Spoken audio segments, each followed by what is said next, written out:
12 days of Christmas are just over. And here we are talking about one more gift. The receipt of gifts and the giving of gifts. When I was a child, it was amazing to me how Santa always seemed to get my personal gift list just right. Somehow the top 3 items on my list made it down the chimney without fail. The splashier the gift, the glitzier the paper, the bigger the bow, those were always telltale signs that Santa knew whether I'd been naughty or nice. The best gifts, though, usually made it off the roof and down the chimney unwrapped and were placed so that upon first blush, the surprise and jubilation would take over and the real fun could begin immediately. No rip and tear, as we say in our house. So it was with that first Lionel train set that stretched around the sofa or the bumper pool table that occupied the center of the living room floor for all of about 3 weeks. Or maybe even the stereo, you may remember that term, that I eventually took to college. But at the end of the day, as I reflect on those Christmases past, it seems to me that I can conclude that the flashier the gift and its wrapping, the more quickly it became broken, overused to the point of boredom, or otherwise forgotten. Maybe my imagination outran the practicality. As I became older, I came to the thought that sometimes the simplest gifts can leave the most lasting effect. The gift that even may come in the plain brown wrapper. No great initial fanfare, no gaudy wrap, no real sense of anticipation. It's just a gift, gratefully received. I think that was the case for me as I can recall what was maybe my most favorite and lasting gift. I'd been read the story of champion dog Prince Tom by the librarian at my elementary school and could somehow, even at the age of maybe 7 or 8, identify with a family taking in and loving the runt of the litter with no fancy pedigree that, with training, would go on to become a field trial champion dog. My mother bought that book for me, and probably having run out of wrapping paper, simply cut apart a paper bag sheetwise and with tape made the plainest of Christmas packages. I loved that book when I first heard it in the library. I loved that book when my mother read it to me. I loved that book when I was able to read it myself. I loved that book when we read it to our children. And I love that book now as we share it with our grandsons. It's a plain gift. It's a simple gift, and it's a gift that demonstrates by its story what hard and earnest work can do. We need to be able to recognize these little gifts when they happen to us. In Christendom, we have the gift of the Nativity, the representation of which was on that table for about a month. At the time of its occurrence, only a very few considered it as such. The fact is, we can probably count on our fingers and toes the total number that saw the birth of Christ as a gift. The shepherds and the wise men, perhaps. Remember that for 33 of Jesus' 36 years, he was a carpenter, working his craft with his brothers. In his last 3 years, while he certainly had some following, he was considered a troublemaker by the authorities, and his giftedness was only recognized by a very small part of the population. The gospel writers started writing 30 years after he was gone. Only upon his death, and in the 2,000 years from then until now, do we appreciate the gifts, understanding, example, and sacrifice that he gave to us all. All of the time, he was right there. But only at the end of his days among them did the people begin to understand what they had and what they would miss. This church has undergone a tumultuous last 6 to 8 months, to be sure. As one who's been in church governance here for a while, is certainly nothing that I would ever want to have to experience again. I know I'm not alone in saying that. At times, it has been hurtful, ugly, very uncharacteristic, and deeply divisive. But bitterness cannot last. It's not healthy. We need to heal now. And personally, I have concluded that the best agent for the healing will be time. Just simply time. At the end of the day, however, we need a plan. And we have witnessed the beginning of that plan by the unwrapping of a gift that we did not and maybe should not have expected. And that should be exciting to all of us. God has come to us here in this church and has placed a true gift in our midst. It didn't arrive with any great fanfare. It didn't arrive with any great preparation or extensive study on our part. No committees, no real organized process. It didn't arrive on a jet plane from some far-off place. And it comes in pretty normal wrapper. Our gift is learned. Our gift is sincere. Our gift is devout and God-fearing. Our gift is true. Our gift is self-deprecating. Our gift is willing. Our gift is humble. Our gift rises up from the very pews in which we sit and spreads the good news. A few weeks ago, Ian called to thank me, us, for his time here, and to thank the trustees for forwarding the balance of the love offering which was collected on his family's behalf on his last Sunday here. The trustees had included 2 checks in that envelope, the other being the final complete paycheck. He asked me if that was a mistake, as he'd not worked for that last couple of weeks, and I, of course, said that no, we felt that we at least owed him that. He was very gracious in his response. And a bit of time, maybe only a few seconds, lapsed when he said, "Well, have you got a plan yet?" And I proceeded to briefly outline the plan that the council was recommending, and again there was some silence on the other end. But I could almost feel that he was ready to burst through the phone with that energy of his, and he said, "Brilliant! That is brilliant. And it can work." And that's about all I got, as he quickly had to go. He was on the service side of a food line for the homeless. We bid each other goodbye, and as I hung up the phone, the sun broke through the clouds for what may have been the first time in about a week, and with the southerly exposure of the room, a warm glow filled that place. I just sat there a bit, taking in the warmth, thinking about my friend and his family, the time we had shared, and his exclamation about "brilliant."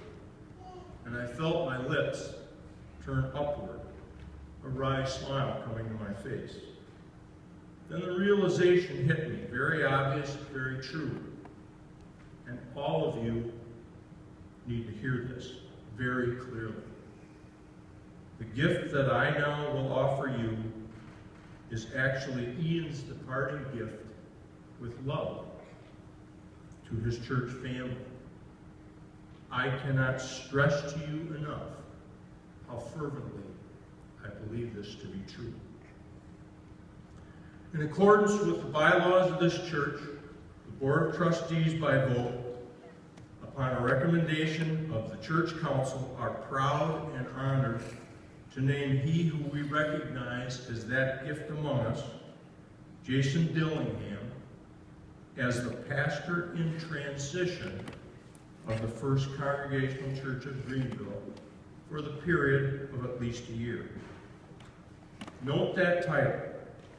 Not senior, it's not associate, it's not interim, but in transition. This is no longer just pulpit supply.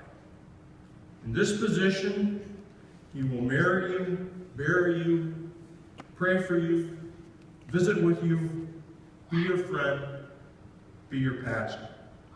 This is absolutely an opportunity that none of us expected, nor is it one that we or he can pass up. It has quite literally fallen into our collective laps, and it would be an injustice to us all not to give this a shot. Jason fits the bill for this church right now in so many ways. His demeanor, his commitment to Christ, to us, to this community. If you've been here for the last 5 weeks, you've probably heard that. His ability, his knowledge, his ideas, his familial support, the list is pretty long. Jerry Jones had an expression when summarizing requirements for the job of pastor. You may remember it. He has a pastor's heart. Here, it is demonstrably present.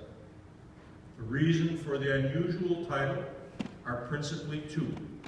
One, Jason himself is in transition as he has begun moving his ordination to the Congregational way with coursework, which will commence shortly under the auspices of the NA.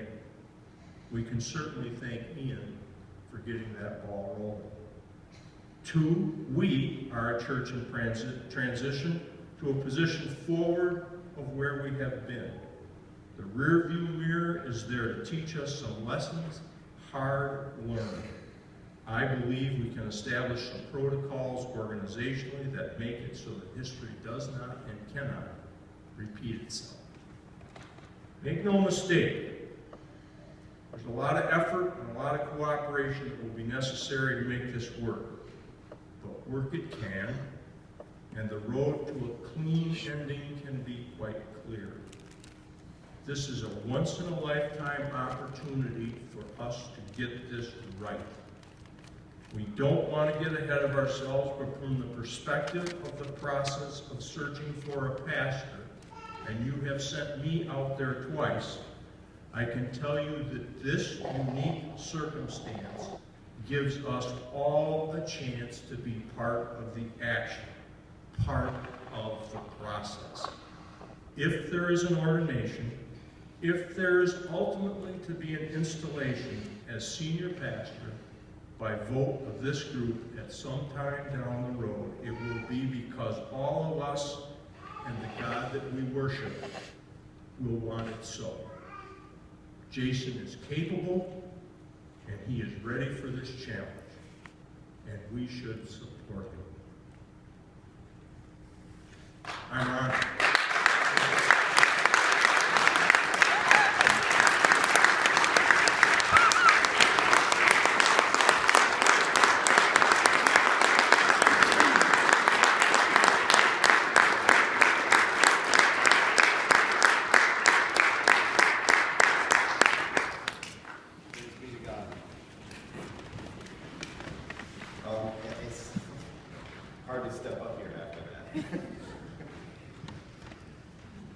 But a couple of things that I want to add on to that statement, to that wonderful, wow, thank you, what a gift.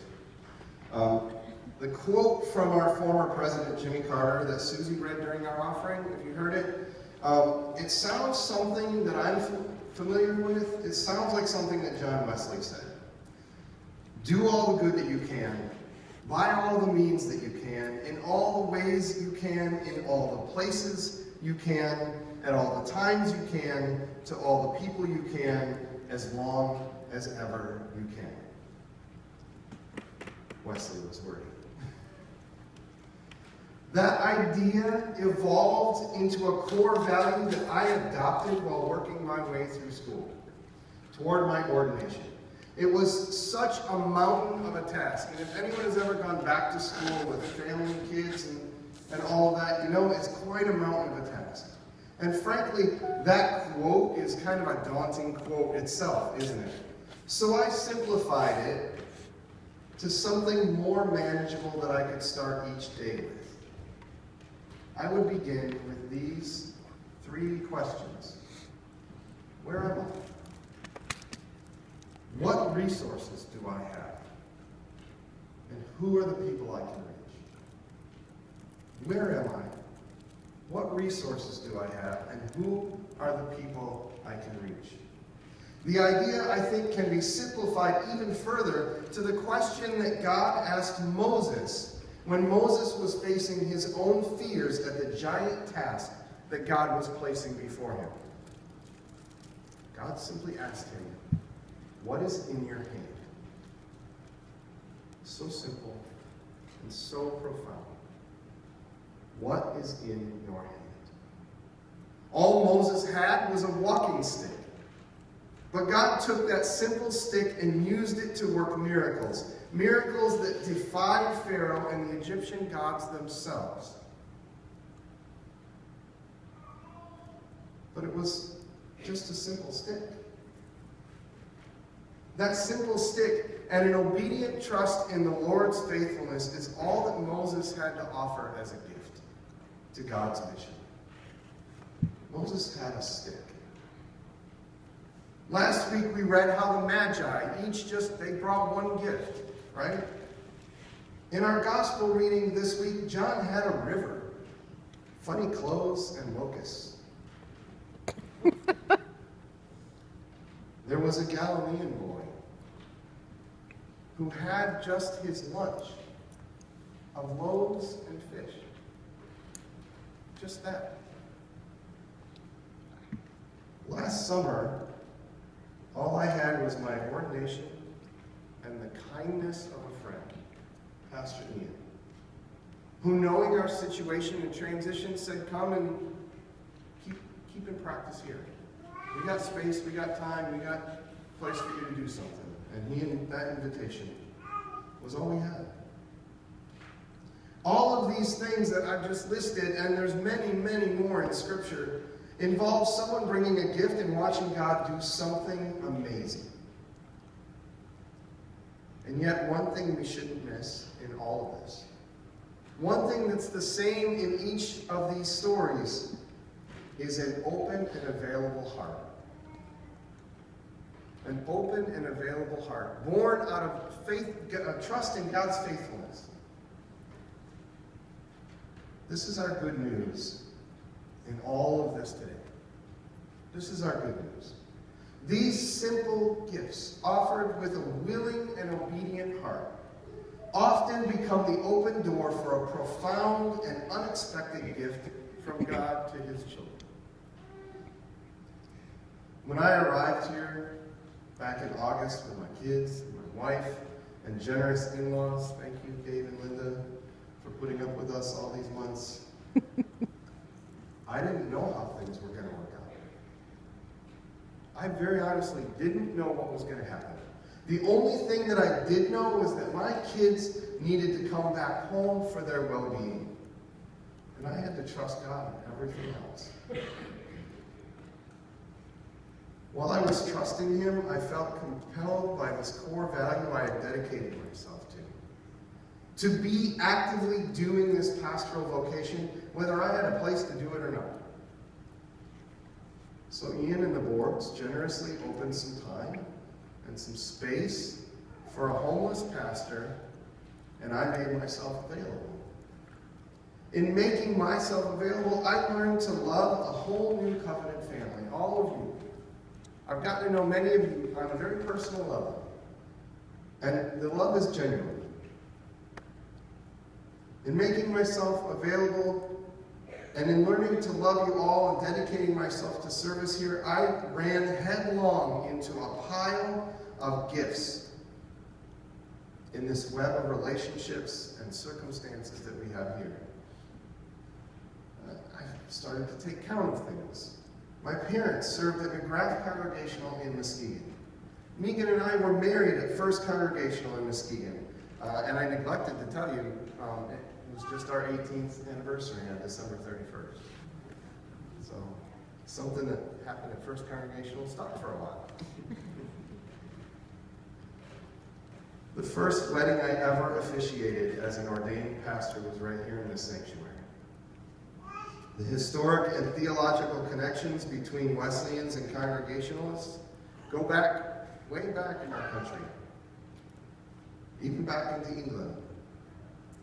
And the much better fit that I feel here in the ways the Spirit has been shaping and convicting me over the years, I have come to points of tension, and I have seen those melt away here in what you all believe and the way that we worship together. In loving welcome and kindness and trust that you have all given to my family, I can't even begin to put into words how grateful and thankful that we are. I wish you could have all seen the faces of my kids when we walked through the parsonage for the first time.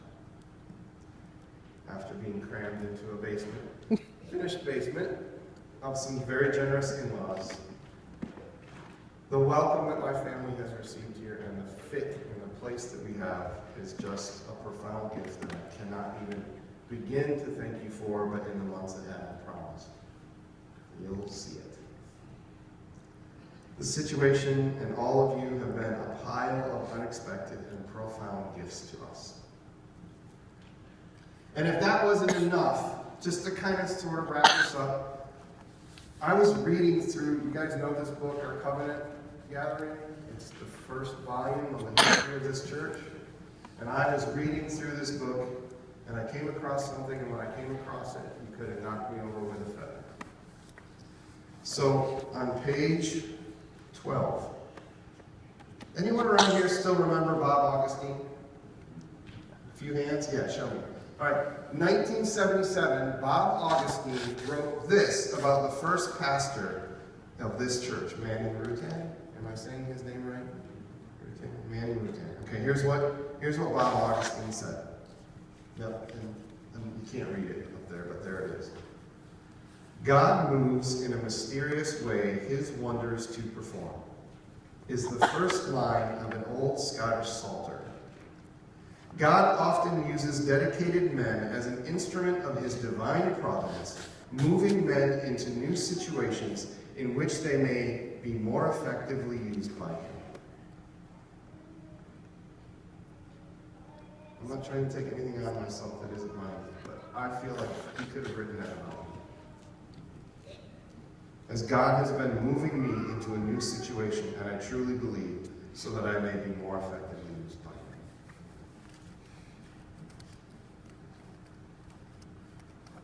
If you had walked into the pastor's study at that moment, you probably would have had to pick me up off the floor. In our congregational history, it's a quote written in 1977 about the first pastor here in 1852. And I found a little piece of myself. A profound and unexpected gift, confirming that maybe, just maybe, our faithful and loving God is once again taking our meager loaves and fishes and doing a great kingdom work with them. Couldn't be more excited to see what the Lord is going to do, to see what that work is going to be. And so this is my covenant with you. I will continue to make myself available, expectantly looking for what God will do with me here for as long as he wants to do it. Can we join together in that? Can we join together in that work in the months, however many years, whatever it is that the Lord will do, to make ourselves available, because you can do this too. Make yourselves available to God and be looking for ways that he will use each of our individual gifts as a bigger gift for the kingdom and community that needs him. We need him. Greenville needs him. Whatcom County needs him. And we can be that for them. And I am humbled, I am energized, I am hopeful, I am excited to see God working yet again in ways that just continue to baffle me. And I hope that you all will be excited and energized and hopeful for the weeks, months, years ahead to do everything that we can here to bring hope and love, and joy, and peace to a community that desperately needs us. Because we're messengers of Dad, right? Dad takes care of his kids.